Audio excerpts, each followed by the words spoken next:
Hey everyone, in this video I'm going to compare N8N and Relevance AI.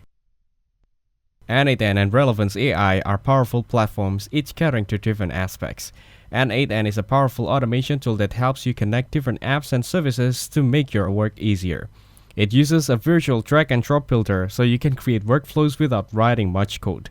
It supports hundreds of integrations from Google Sheets and Slack to more technical tools like APIs and databases.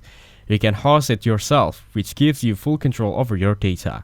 While it might feel a bit technical, the interface is clean and guides you through each step. Meanwhile, Relevance AI is an easy-to-use platform that lets businesses create AI agents without coding. It supports multiple larger language models, including OpenAI and Google, providing flexibility in AI backends. Users appreciate its intuitive interface and the ability to create custom AI agents tailored to specific business needs. However, the platform could benefit from more detailed onboarding guides and advanced customization options. Overall, N8N is better for automating complex workflows, while Relevance AI is better for building smart, no-code AI agents to handle tasks.